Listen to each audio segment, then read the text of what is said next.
La principale limite dans des pays comme l'Algérie, c'est le taux de pénétration d'Internet et le contrôle qu'exercent les autorités en place sur Internet. C'est-à-dire plus Internet évolue, la limite est repoussée, plus il y a un contrôle accru par rapport au prix. Par exemple, en Algérie, la DSL reste chère. Elle est à 20 euros.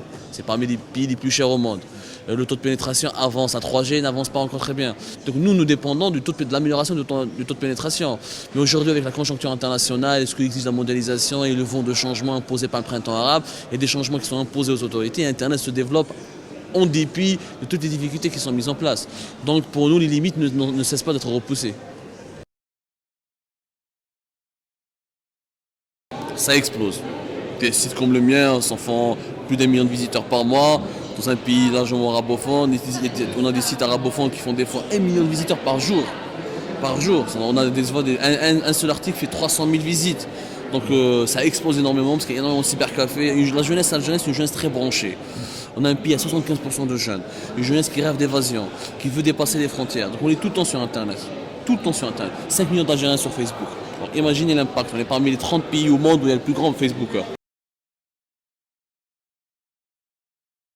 L'Afrique anglophone elle est beaucoup plus développée que l'Afrique francophone. Tout à l'heure on parlait de sous-développement, c'est pas le cas. Le Nigeria connaît énormément de l'Angola. L'Angola il est à la 4G. Donc en Afrique, il y a énormément de développement au niveau des nouvelles technologies, etc. Reste les pays francophones, malheureusement, je pense que à cause de problèmes politiques, de cette instabilité politique permanente, on a du mal encore à se développer. Mais après, dans les pays du Maghreb, on est à l'avance, il y a 3G qui va te lancer. Moi, je suis très optimiste parce qu'il y a des sociétés civiles en place et des acteurs non étatiques qui font pression. À partir du moment où il y a cette société civile qui est en place, donc le développement d'Internet va s'accompagner naturellement.